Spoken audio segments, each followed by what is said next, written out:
옆에 뒤에 계신 분들 인사하겠습니다. 잘 오셨습니다. 건강하십시오. 성령 충만하십시오.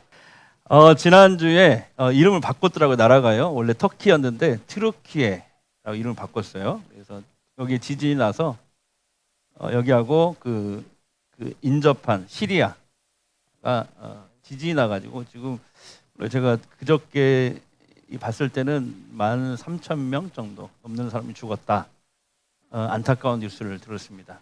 이 사망자 숫자는요 계속 늘어나게 될 것입니다. 늘어나게 될 것이고 최대 이 무너진 건물 잔해에 20만 명 정도가 지금 갇혀 있을 것이다. 이렇게 추정을 하고 있더라고요. 우리나라에서 이제 구조대원 군인들하고 119 대원들 118명을 보냈어요. 형제 나라잖아요. 6.25 때 우리를 도와줬던 나라 터키, 트루키에. 그래서 118명을 보내서 지금 구조 활동을 벌이는데 뉴스 보셨죠? 첫날 가서 6명의 어르신들을 구조해냈답니다. 대단하죠?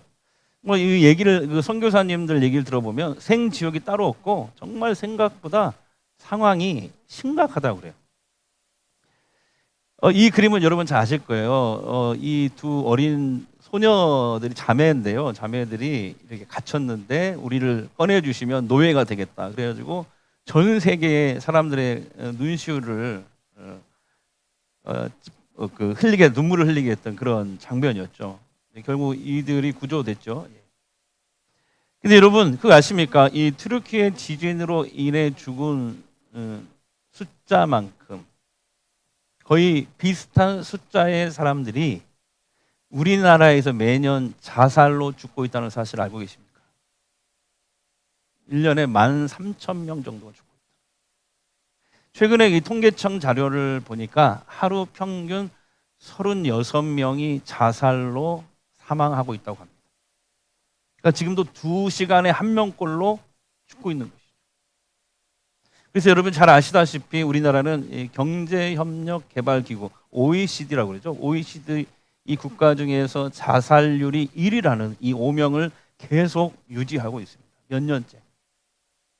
그래서 여러분 이제 우리 사회에서 이 자살은요, 이 개인적인 문제를 넘어서 사회적인 문제 그리고 사회적인 재앙이 아닌가 이런 생각이 들 정도입니다. 최근에 이제 코로나가 거의 끝나갔지만은 우울감이 막 증가하고 있대요. 경제적인 어려움 등등으로 그래서 자살하는 사람들이 늘고 있다고 그래요. 특히 누가 이렇게 자살을 많이 하냐면 젊은 여성들 그리고 40, 50대 남자들이 자살을 가장 많이 하고 있다고 합니다. 또 10대, 20대, 30대의 사망 원인의 1위가 역시 자살이라고 합니다. 이 자살의 동기를 보면 남성들, 이 젊은 남자들은 주로 정신적인 어려움 그리고 중장년층에는 이 돈 문제, 경제적인 문제 어르신들, 노년층에서는 육체적인 이게 뭐 병이 들고 이렇게 하니까 육체적인 고통이 많이 나타나고 있다고 그래요. 어르신들은 늙고 병들면은 자식들에게 피 끼치지 않으려고 주로 자살을 주로 많이 선택한다고 그래요.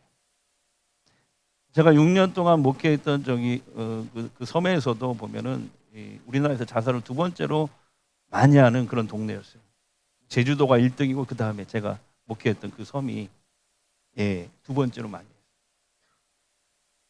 그래가지고 처음에 목회 부임해가지고 한 2년인가 권사님들도 약을 가지고 다녀요. 집에. 자식들한테 패키지 같은 거 먹고 죽는 거예요. 그래서 그 약, 신방 가서 그 약 다 걷어가지고 버리는 운동 제가 했거든요. 그래도 이 자살이 굉장히 많이 있더라고요. 여성들은 대부분 정신적인 어려움, 우울증이라고 그러죠. 이것 때문에 자살을 많이 하고 있다고 합니다. 요즘에 그 젊은 사람들이 그런 말을 쓴대요. 나쁜 상황이 오거나 자신들이 원하는 대로 어떤 일이 되지 않으면은 자살각이라는 말을 쓴대요. 뭐 이번 생은 틀렸어. 자살함, 인생 리셋. 뭐 이런 말들을 자주 쓰는데요. 너무 충격적이지 않습니까? 우리 사회가 이 자살을 대수롭지 않게 생각하는 아주 충격적인 그런 단면을 보여주고 있는 것입니다. 정신과 의사 선생님들 말에 의하면은 사람들은 어떤 절망적인 상황을 만나면 다른 생각을 하지 못하고 그 한 가지 생각에만 푹 빠진다는 거예요. 네. 그것을 전문적인 용어로 터널 증후군이라고 한대요. 마치 자신이 터널 속에 갇혀 있는 것처럼, 빠져나올 수 없는 것처럼 답답함과 절망감을 느끼게 되는 것이죠. 그래서 그 속에 이렇게 고난이 오래 있다 보면은 그곳에서 빠져나갈 유일한 대안으로 자살을 선택한다는 거예요. 나름대로 몸부림치다가 자살을 선택하는 것이죠. 여러분, 이렇게 우리 주변에 여러 가지 이유로 심각한 정신적인 충격을 받아서 다른 사람의 도움이 없이는 스스로 일어설 수 없는 그런 사람들이 꽤 많습니다. 오늘 성경에도 위기를 만나서, 전쟁이라는 이 위기를 만나서 깊은 두려움과 절망에 빠진, 그래서 안타깝게도 스스로 생을 마감한 한 사람이 나옵니다. 그게 누구죠? 사울 왕입니다. 이 지도를 보시면 이제 블레셋 아기스 왕이, 지난주 말씀 이어서 생각을 하셔야 돼요. 아기스 왕이 이제 이끄는 수백 수천의 블레셋 군대가 이스라엘을 공격하기 위해서 저 이스라엘 북동쪽에 있는 수넴 지역까지 진군을 합니다. 이 블레셋 수도 가드에서 약 120km를 올라간 거예요. 깊숙이 이스라엘을 쳐들어간 거죠. 그래서 수넴 계곡에 진을 칩니다. 사울의 군대도 가만히 있을 수 없죠. 그래서 그 맞은편 한 16km 떨어져 있는 이 길보아 산에서 진을 칩니다. 사울의 부대가, 이스라엘의 부대가. 근데 이때 사울은 큰 두려움에 빠지게 됩니다. 왜 그러냐면은 블레셋 군대는 지금 수천 명이 쳐들어왔죠.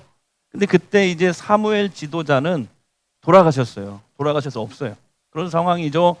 그리고 사울 자신이 하나님께 기도를 해도 하나님이 계속 침묵하시는 거예요. 응답이 없어요.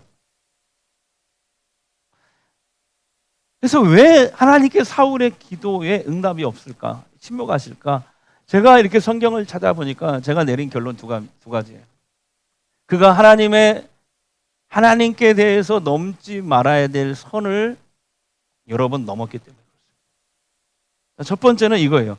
다윗을 도와줬다는 이유로요, 사울이 하나님의 종들 있잖아요, 노베 사는 이 제사장들 85명을 다 학살해 버렸거든요.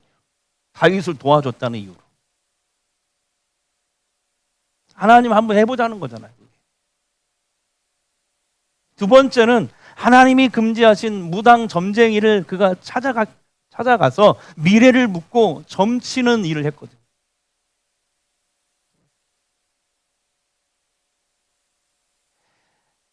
여러분, 하나님이 가장 싫어하는 일 중에 하나가 뭐예요? 우상숭배입니다. 가장 싫어하는 게 우상숭배. 특히 점쟁이나 무당에게 찾아가서 미래를 묻고 점을 친다? 하나님이 그 전에 500년 전에 모세를 통해서 율법을 주실 때 그런 자들은 반드시 죽여야 되고, 또 그런 자들에게 하나님이 저주를 내리겠다고 경고하셨던 일입니다. 근데 그 일을 하는 거죠. 이 지금 블레셋과 이스라엘이 대치 중에 말이에요, 변장을 합니다. 블레셋 너머에 엔돌이라는 그 동네에 유명한 여자 무당이 살고 있거든. 그러니까 몰래 변장을 하고 사울이 부하 2명과 함께 빠져나가요. 그래서 엔돌의 그 여자 무당을 찾아갑니다. 거기서 접신을 합니다. 귀신들과 접신을 하는 거잖아요, 무당들이. 그래서 누구를 불러내냐면 죽은 사무엘을 불러내요. 이 전쟁에서 이스라엘이 어떻게 될지를 물어요. 여러분들, 여기서 우리가 아셔야 될 게 있어요. 무당이 불러낸 사무엘은 사무엘이 아니에요. 그 정체는 타락한 천사인 사단, 아니면 그 졸개인 악령, 흔히 우리가 귀신이라고 말하잖아요. 그 중에 한 명이에요. 성경에 보면 귀신의 정체는요, 무당들이 말하는 것처럼, 흔히 말하는 것처럼, 사람들이 흔히 말하는 것처럼 죽은 사람이 귀신이 되는 게 아니에요. 성경에 그런 말이 없어요.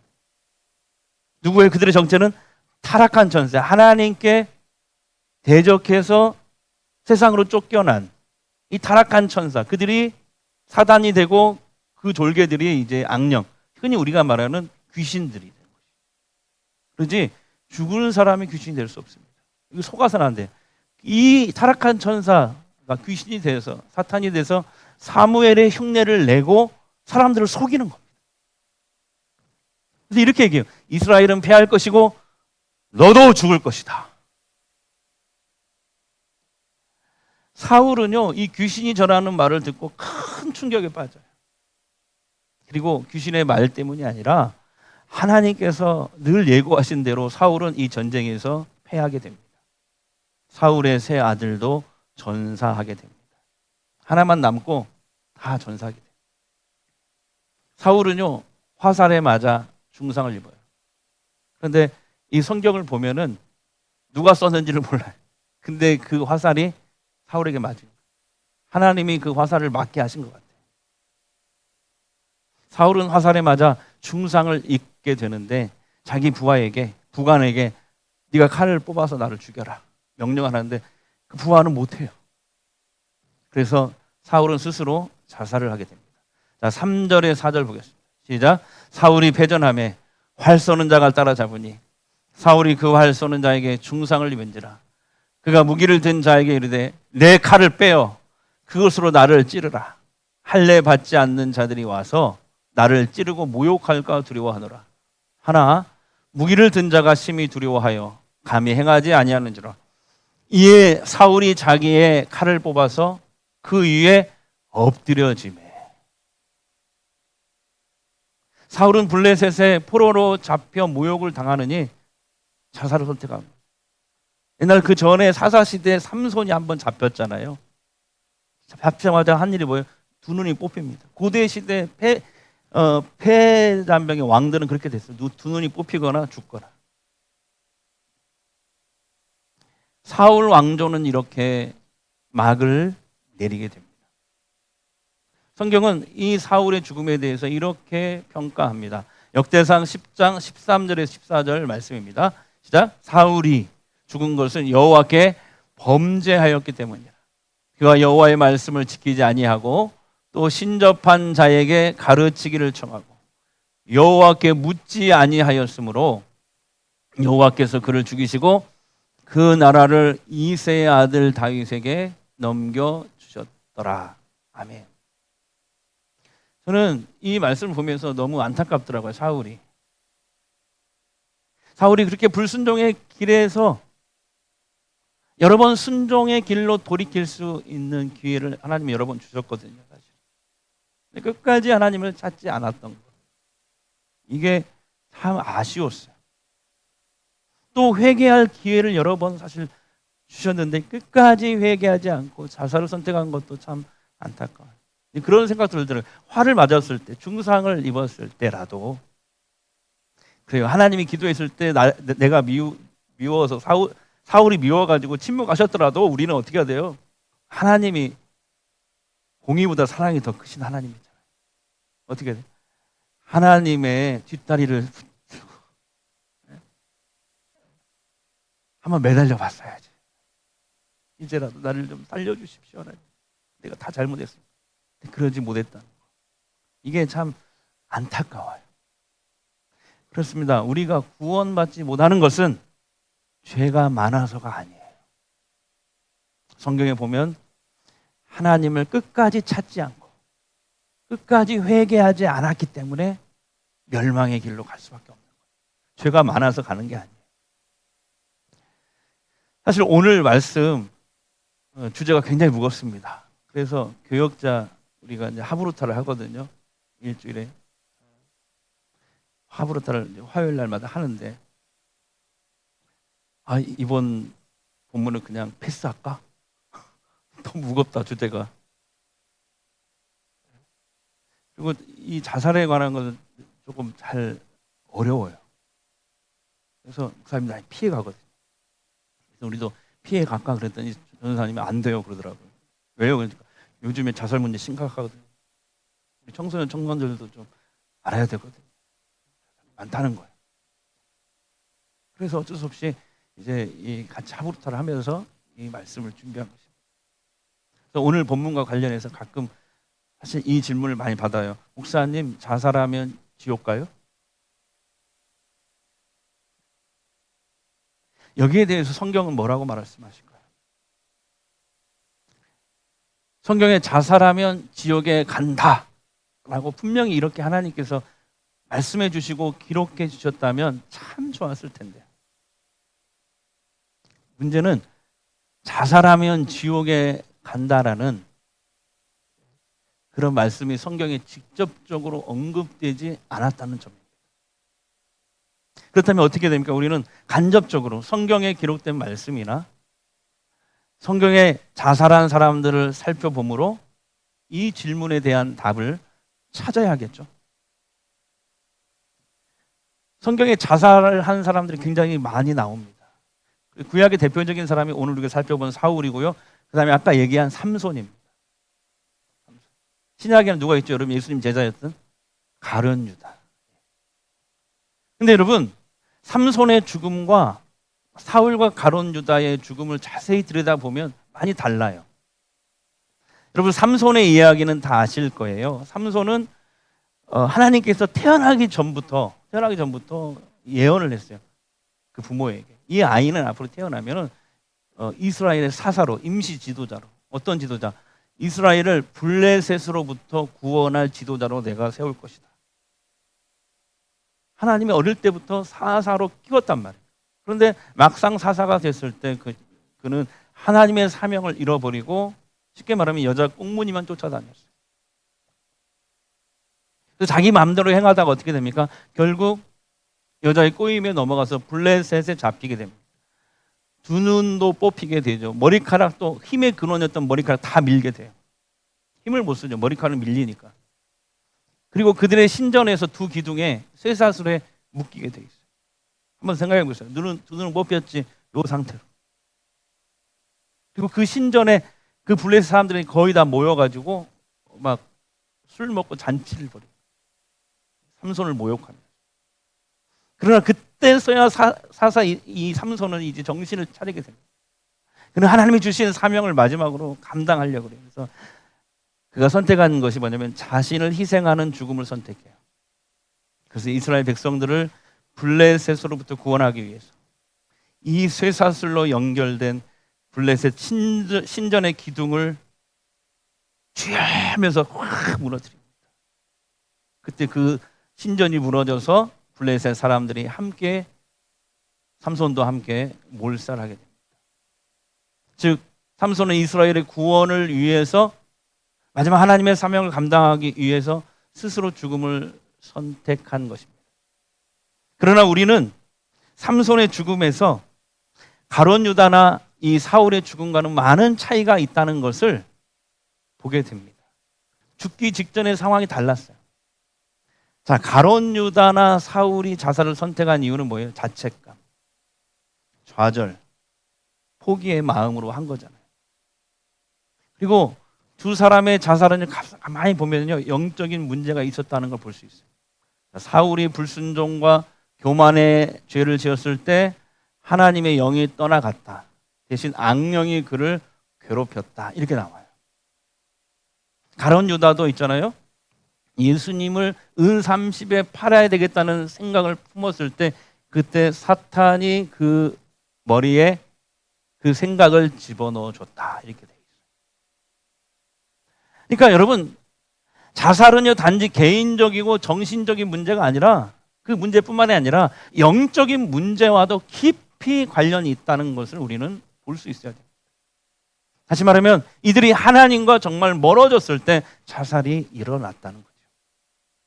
그러므로 여러분, 자살하면 지옥 가나요? 라는 이 질문에 단정적으로 그렇다라고 정의할 수는 없습니다. 그러나 우리가 성경을 통해 알 수 있는 건 뭐냐면, 자살하는 순간 그 사람의 통치자가 하나님이냐 아니면 자기냐 사탄이냐에 따라서 달라질 수 있다는 것입니다. 근데 성경은 지옥에 가는 경우를 분명하게 말씀하고 있어요. 이렇게 말씀하고 있어요. 자, 데살로니가 후서 1장 8절 9절 함께 읽겠습니다. 시작. 하나님을 모르는 자들과 우리 주 예수 복음에 복종하지 않는 자들에게 형벌을 내리시리니 이런 자들은 주의 얼굴과 그의 힘의 영광을 떠나 영원한 멸망의 형벌을 받으리로다. 왜 그래요? 우리가 죄를 가지고는 천국에 갈 수 없어요. 죄가 있으면, 죄 문제를 살아있을 때 해결하지 못하면 지옥에 간다는 말씀입니다. 근데 우리가 죄 문제를 어떻게 해결해요? 하나님이 해결 방법을 주셨어요. 그게 누구예요? 예수 그리스도를 보내주셨다. 우리가 죄 때문에 받아야 될 모든 저주와 심판과 형벌을 예수님 십자가에 다 받으신 거예요. 이제 하나님이 약속하셔요. 누구든지 예수 믿으면 멸망하지 않고 영생을 얻게 하려 하십니다. 그래서 하나님을 모르는 자, 주 예수 복음에 복종하지 않는 자들은 분명히 지옥 간다고 이렇게 얘기가 되어 있어요. 정리하면 이거죠. 자살했다고 무조건 지옥 가는 것이 아니라 그 사람이 죽는 순간에 하나님을 모르거나 복음을 믿지 않았다면 영원한 멸망의 지옥의 형벌에 떨어지게 되는 것입니다. 그러나 여러분, 그럼에도 불구하고 저는요, 자살하는 사람들의 대부분은 지옥에 간다는 생각이 듭니다. 그렇게 생각해요. 왜 그러냐면 자살은요, 생명의 주인이신 하나님의 주권을 침범하는 일이거든요. 성경에 살인하지 말라고 그랬잖아요. 그 살인하지 말라는 대상 중에 하나가 남도 죽이는 게 살인이지만 자기 자신을 죽이는 것도 이 자살도 살인이거든요. 죄거든요. 명백한 죄예요. 또한 자살할 때 보세요. 그 사람 안에 하나님이 없는 경우가 대부분이 있기 때문에 그래요. 그래서 저는 자살하는 사람들의 대부분이 지옥으로 갈 수밖에 없다라고 말씀드리는 것입니다.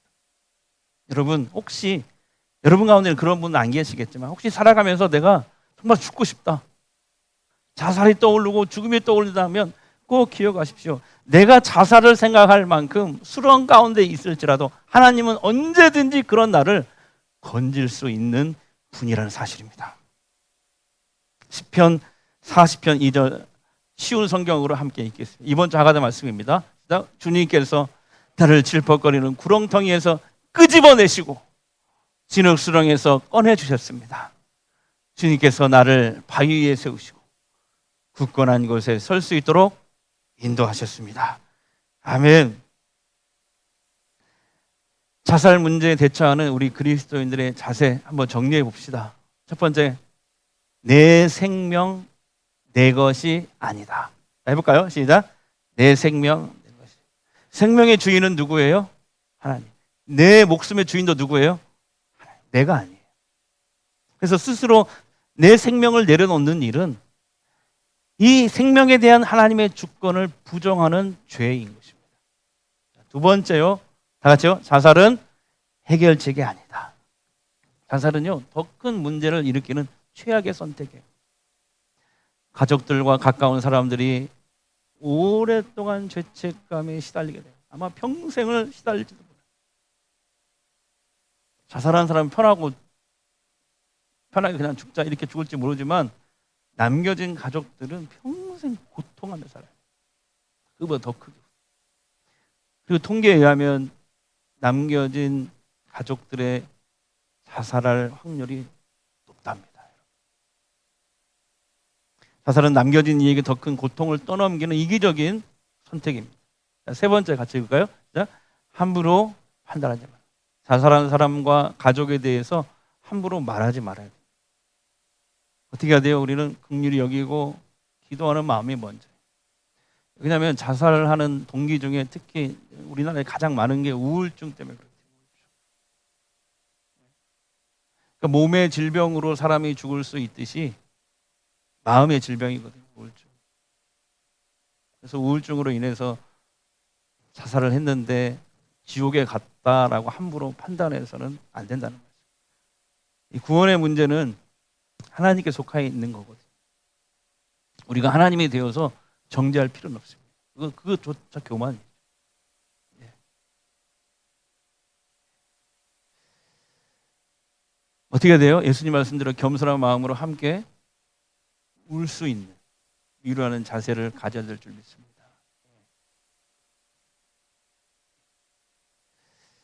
네 번째 같이 읽습니다. 위로의 손을 내밀라. 하나님은요, 성경에 보니까 상한 갈대도 꺾지 않으시고 뻗어가는 등불도 끄지 않으시는 하나님이시래요. 우리가 그 하나님의 위로의 손이 되십시다. 그래서 우는 자들과 함께 울고 위태로운 생명을 보듬어 줄 수 있는 그런 저와 여러분 됐으면 좋겠습니다. 옆 사람에게 앞뒤로 한번 이렇게 말해줬으면 좋겠어요. 당신은 소중합니다. 당신은 혼자가 아닙니다.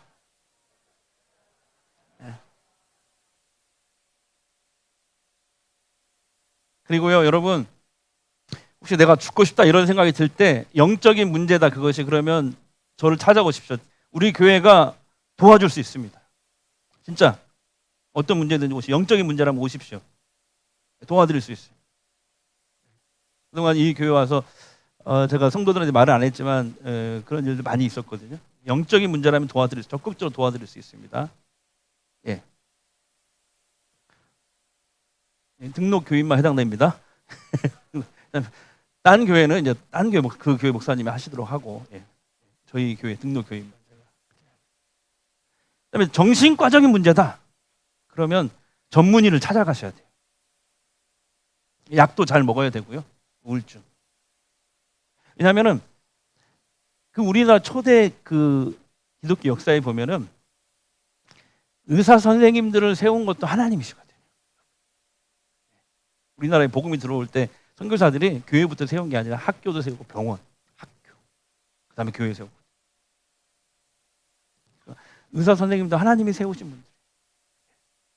그래서 이게 어떤 그런 정신과적 문제라면은 우리 청경등 원사님께 한번 상의하셔도 좋을 것 같고요. 좋은 의사 선생님 소개시켜 달라. 전문의를 통해서 상담을 받고 치유를 받으셔야 됩니다. 그런 문제를. 자, 마지막 5번째입니다. 마지막 5번째 시작. 믿음의 선한 싸움을 싸우라. 황금 만능주의 세상입니다. 성공 제일주의 세상입니다. 권력 지상주의 세상, 무한 경쟁 세상입니다. 이런 세상 속에서 생명 경시의 풍조가 가득해졌어요. 우리 사회에. 세상에 하나님의 형상을 지닌 사람을, 천하보다 귀한 이 생명을 우리 사회에서는 돈 얼마짜리로 취급당하고 있어요. 이런 점에서 자살은요, 사회적인 타살일 수가 있습니다. 교회는 어떻게 됩니까? 생명을 짓밟는 모든 죽음의 문화에 맞서야 됩니다. 죽음의 문화가 가득한 이 사회를 어떻게 해결할 수 있을까? 말씀을 준비해서 기도하는데 2가지더라고요. 하나님이 저에게 주신 감동을 주신 것 2가지. 십자가 복음으로 치유될 수 있다. 예수님의 사랑으로 치유될 수 있다. 이 2가지가 아니면 불가능하다. 다 같이요. 십자가 복음, 예수님의 사랑. 할렐루야. 천하보다 귀한 한 사람, 한 영혼, 한 생명을 보듬을 수 있도록 우리 교회와 성도들은 더욱 이 생명을 살리는 일에 기도하며 최선을 다합시다. 할렐루야. 우리 찬양하고 기도하겠습니다. 나의 힘이 되신 여호와여, 내가 주님을 사랑합니다. 내가 주님을 사랑합니다. 주는 나의 반석이시며 나의 요새지. 주는 나를 건지시는, 주는 나를 건지시는 나의 주, 나의 하나님, 나의 피알바이시오, 나의 피알바이시오, 나의 방패시라, 나의 방패시, 나의 하나님, 나의 하나님,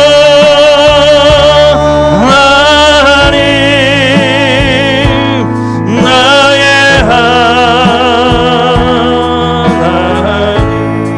구원의 뿌리시오, 구원의 뿌리시오,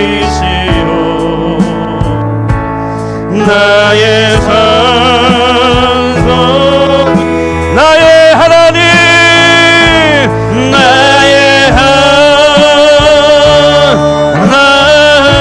나의 하나님, 나의 하나님.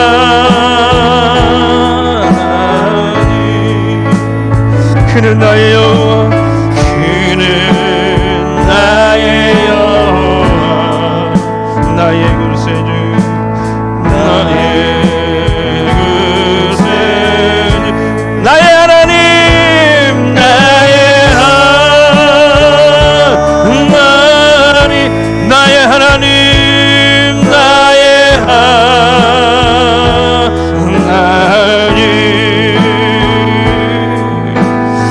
그는 나의 여호와 나의 구세주 나의 구세주. 우리 이 시간 한번 통성으로 말씀을 생각하면서 기도하는데요, 죽음의 문화로 가득한 이 세상에서 하나님, 바로 우리를 통하여 생명이 되살아나는 하나님의 치유 역사가 일어나게 하옵소서. 십자가 복음으로 예수님의 사랑으로 죽어가는 세상을 회복시키는 하나님의 사람들로 우리를 사용하여 주옵소서. 주님 앞에 외치고 통성으로 기도합시다. 주여.